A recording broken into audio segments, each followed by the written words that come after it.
তো দেখা যাইতেছে হঠাৎ করে কিন্তু অনেকের ফেসবুক অ্যাকাউন্ট এরকম ডিসেবল হয়ে গেছে। তবে এই ধরনের অ্যাকাউন্ট কিন্তু তুমি চাইলে ব্যাক করতে পারবা।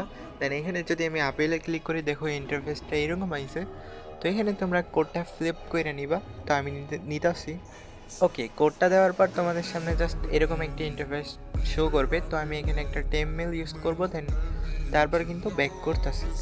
মানে তোমাদের একটা কোড দিবা, সেইটা হইতেছে ওই কোডটা একটা কোড আসবো, ওইটা দেওয়ার পর তোমাদের সামনে একটা আইডি সাবমিট করার অপশন আসতে পারে বা ক্লিয়ার একটা ফটো।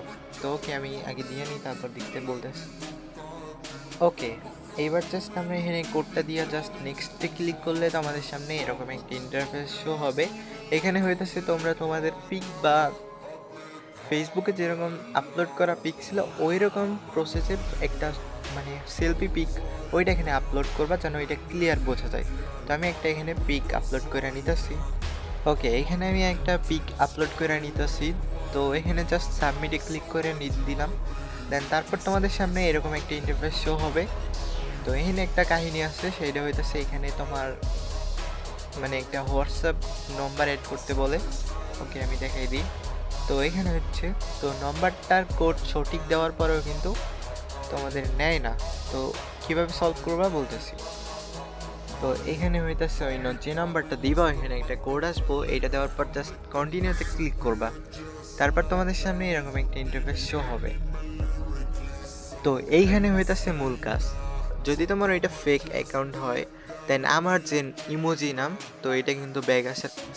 এইখানে হইতেছে মূল কাজ করতে হবে, সেটা হইতেছে আমার কিন্তু ফেক অ্যাকাউন্ট, মানে হইতেছে ফেসবুক ইমোজি নাম। তো এই ধরনের অ্যাকাউন্ট কিন্তু সহজে ব্যাক দেয় না, মানে 90%-এর ভিতর 1% ব্যাক আসার চান্স আছে। তো যাদের তোমরা হইতেছে রিয়েল নাম, তাদেরটা কিন্তু ব্যাক করা সম্ভব। যদি তোমার বার্থডেটা মনে থাকে, তাহলে তুমি একটা এনআইডি কার্ড মেক করেও কিন্তু সাবমিট করতে পারবা, যদি তোমার ওইটা একটু রিয়েল নামের মতো হয়। বাট এখানে যদি তোমার ফেক অ্যাকাউন্ট হয় বা স্টাইলিশ অ্যাকাউন্ট হয়, তাহলে কিন্তু ব্যাক আনার কিন্তু কোনো ওয়েই নেই। তো এইখানে হইতেছে আমার এই আইডিটার বার্থডেটাও মনে নেই, দেন এটা আসবে না, তারপর আমি একটা আইডি কার্ড সাবমিট করে দিব। তো এখানে একটা আইডি কার্ড সাবমিট করে দিলাম। দেন তারপর জাস্ট তোমাদের সামনে এরকম একটা ইন্টারফেস শো হবে। এখন কথা হইতেছে, যদি তোমরা আইডিটাকে একদম প্রপারলি সব কিছু রিয়েল দাও, মানে এনআইডি কার্ডের সাথে বার্থডেটা মিলাই দাও, নামটা মিলাই দাও, তাহলে কিন্তু তোমাদের আইডিটা 1 ঘন্টার ভিতর ব্যাক করে দিব। কিন্তু যদি তোমাদের ব্যাক না করে, তাহলে তোমাদেরকে আবার একটা সুযোগ দিবে হয়তো আইডি কার্ডটা সাবমিট করার, রিয়েল আইডি কার্ডটা। কিন্তু ওইটাও যদি বারবার ভুল করো, তাহলে কিন্তু একদম পার্মানেন্ট ডিসেবল করে দিবে। ওকে, এইসব চিন্তা ভাবনা ভালো করে ভাইবা চিন্তা তারপর আইডি কার্ডটা সাবমিট দিবা।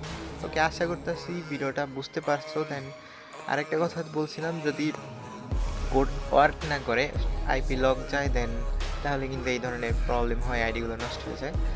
তোমরাই হইতেছে মানে সুপার ভিপিএন দিয়া ইউএস সার্ভারটা কানেক্ট করে তারপর জাস্ট চেষ্টা করবা, তাহলে কোড ওয়ার্ক করবো। দেন সহজেই বুঝতে পারবা, মানে সাবমিট দিলে রিভিউটা তাড়াতাড়ি দিবে। ওকে, দেন আজকের ভিডিওটা এই পর্যন্ত। ভিডিওটা কেমন লাগছে অবভিয়াসলি কমেন্ট করে জানাও।